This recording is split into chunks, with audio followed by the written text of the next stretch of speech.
Hey, it's Andrew with J&C Guns again.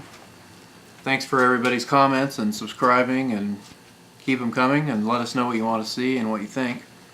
Today I'm going to talk just a little bit about my Springfield Armory M1 Garand. This particular one, I looked up the serial number, was built in 1953, so kind of toward the end of the Korean War. And I'd like to also have a World War II era one, just for the collector's value. I love this gun. I mean, this is just an amazing gun as a collector's piece to shoot. Just the history behind it. Just an amazing gun. I've got nothing bad to say about it.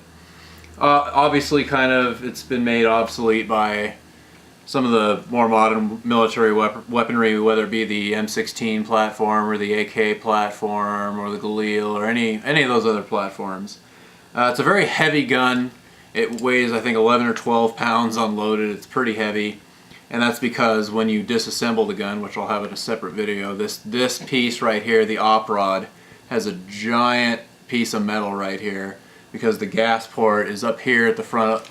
The gas port is right up here at the front of the barrel, so when the bullet's traveling down, the gas, a little bit of the gas is escaped down into the piston and cycle that op rod with the escaping gas. And that op rod is a heavy, I mean, that might be 2 or 3 pounds. That might be almost a quarter of the weight of the gun right there, just in the op rod. The stock is not too heavy, but again, it's solid wood. I don't know what kind of wood this is. If anybody knows what kind of wood they used on Garands, that'd be interesting to know. I don't actually know. I've never even thought about that until just now. But 30-06 caliber, obviously. It took 8-round stripper clips, and we've all seen the movies and the videos. On the last shot, it ejects the stripper clip and makes the pinging noise, and everybody loves that. And actually, something most people don't know is the Garand and its close cousin, the M14 platform, have a floating firing pin. And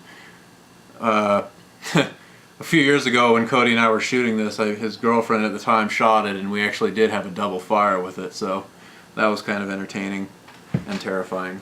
So good thing it's only got an 8-round magazine, and that's all it can blow off. If you had 20, that'd be kind of exciting, wouldn't it? People would think you have a class 3 permit, or you're doing something you're not supposed to be doing.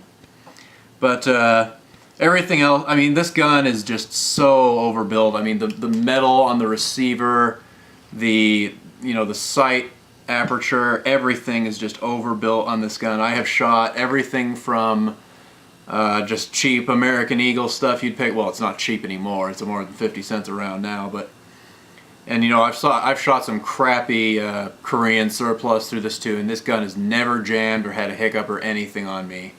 And a lot of it, everybody's talked to World War II veterans, myself included, and they'll all just say great things about the Garand. And it was General George Patton said it was the M1 Garand, the Jeep, and the C-47 or the DC-3 transport, that those were 3 pieces of hardware right there that were crucial to our victory in World War II.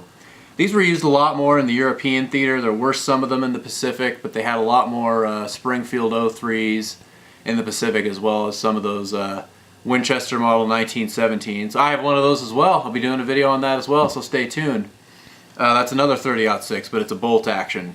And that's a long gun. That's not a gun that today's soldier would really like to raid a house with, even if it were a semi-auto, just because it's so long and unwieldy and coming around corners. It's got a 26-inch barrel on it. I mean, this has a 22-inch barrel, and a little bit of velocity is going to get lost at the end with the gas. I mean, the gas port's at the very end of the barrel, so I mean, it's just, I'd be really interested to have a chronograph one of these days and just see the difference in velocity between different barrel lengths. That'd be something interesting to test out. But I've just got this standard web sling on here. I'd like to get an actual surplus one if I can at some point.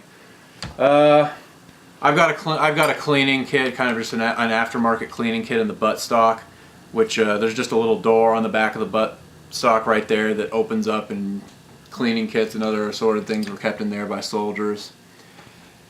And let's see, what else?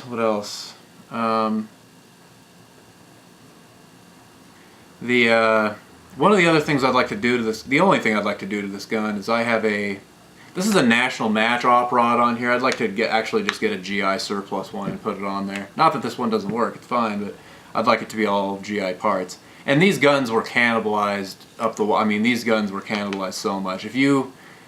I don't think you would ever find one, but if you did, you know, there are serial numbers in several places on this gun, here at the back of the receiver, and then you'll find one on the barrel. If you disassemble the gun, you'll find one on the internals as well. If you ever found one with all matching parts, it would be worth a lot of money, and it would be an amazing collector's item, because they just cannibalize these things a lot during and after the war. And you'll see reproductions of them made to do. You know, a lot of competition shooters will shoot the Garand in military style weaponry matches and things like that. But I love this gun for the history, the collector's value, and the shootability, all those things. If you have one, let us know. If you know anything about this that I haven't mentioned or that I might not know, we'd love to hear about that as well. And then I'll be doing a video of just a field strip of this gun. It's actually pretty simple. I think it's a lot simpler than some modern guns, actually. Let us know what you think. Stay tuned for our other videos and subscribe. This has been Andrew with J&C Guns. Thanks for tuning in.